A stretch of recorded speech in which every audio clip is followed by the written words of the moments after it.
Good afternoon and welcome. You're listening to Truth in the Afternoon. I'm your host, Dr. Ken Harris. We're live from the American Family Insurance Studio at Radio City.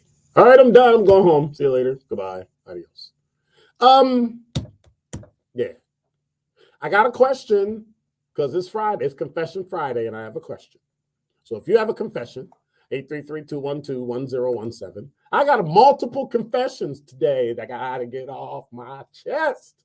By the way, sometime today we'll be giving away between now and 5 o'clock. Ain't Too Proud to Beg tickets. That'll be here, Uline Hall, at the Market Center for the Performing Arts. Ain't Too Proud to Beg, the times and history of the Temptations. That'll be going on. I'll be giving away 2 tickets. I'll let you know when. Probably be around 4:30, but don't tell nobody. I'll let you know when, and we'll be calling number. I'll let you know then, and then we'll be giving away 2 tickets. So make sure you hang around, make sure you listen.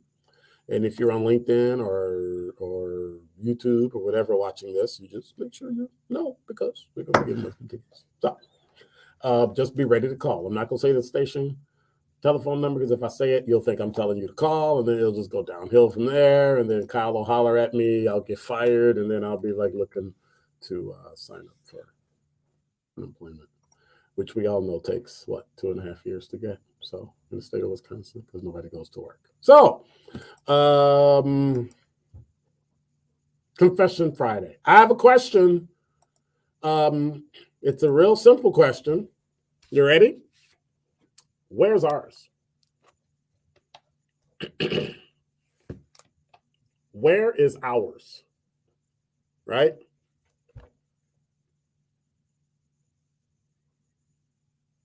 Apartment buildings, businesses, schools. How about some upscale restaurants, right? We need a really good upscale restaurant like the Black Mo's, right? We already know we can't get a community center because the Italian community center will lose their mind. How dare you? Well, maybe if we have a black mayor, maybe the black mayor will force people and force committees to actually do their job. And if there's no reason to turn it down, open it so we can have a African-American community center comparable to the Italian community center so we can stop giving them all of our money. How about that? Is that okay? Nothing against the Italian community center. Great food, great place. Just tired of giving you all our money when we can't get anything in our community. Won't let us open up anything in our community. Where's ours?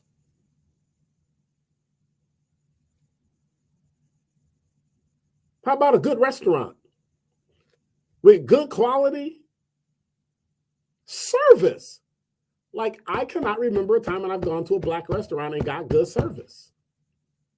I'm not talking about fast food. I'm talking about a food restaurant where you go in and you sit down just once. Not ever have an excuse for not coming through and being upscale quality restaurant. Just one. It's always an idea, always a plan, never executed. There's always a reason why we don't have something. Where's our store? Anybody? Let's open back up stores, department store. We're already working on a hotel, right? Black hotel. And let me tell you something. If you're not of a certain caliber, you should not be able to rent a room in that hotel. That's me telling the owners of the people who are building the hotel on 20th and Fond du Lac. You better have an upscale middle class, no parties, no weekend birthday parties with Ray Ray and them. No. If you wouldn't rent out the Marriott to do that, let's not have one in our community and do that. That's all I'm saying. Where are they? Where is ours? If we can't build a corner store, let's figure out how we can get a Piggly Wiggly, a Pick and Save, open it up around these, right? Let's start. Let's go. You keep talking about creating generational wealth. Let's do it. What are you talking about, Benton?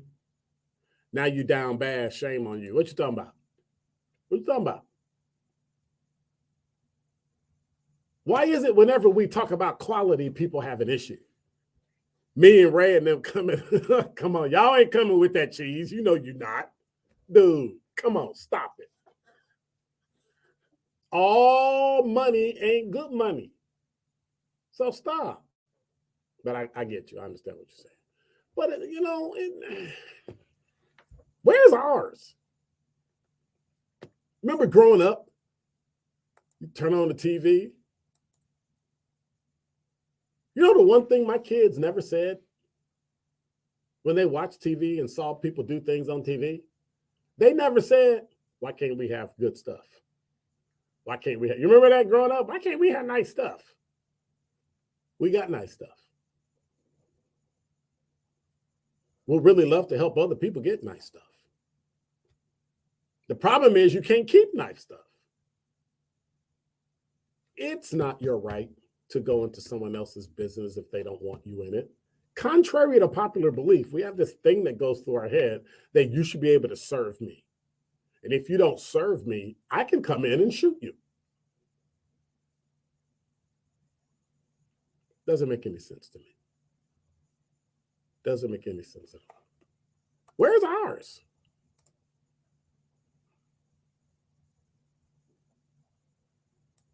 Talking Text Line says, good afternoon, Dr. Ken. There was Lena's Food Market until they all got infested with rats.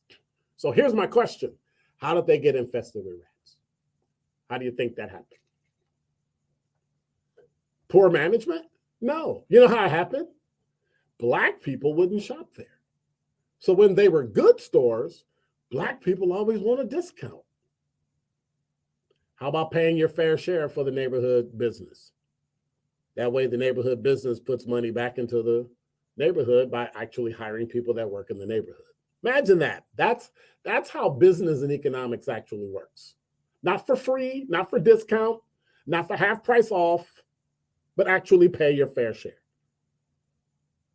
You never have a problem paying your fair share when it's a white store. You never have a problem paying your fair share when it's Brooks Brothers. You never have a problem paying your fair share when it's H&M. Only when it comes to Lena's Food Market do you want a discount on food. And food is the hardest thing to keep because it's perishable.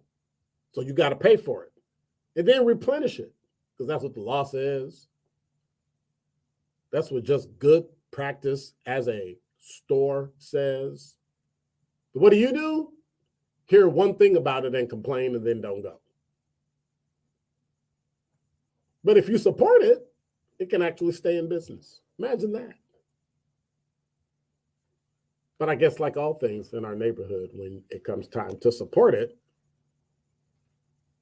right? When it comes time to support it, we can never be consistent. What was it somebody told me earlier? Some Black businesses have better white clientele than Black clientele. That's unfortunate.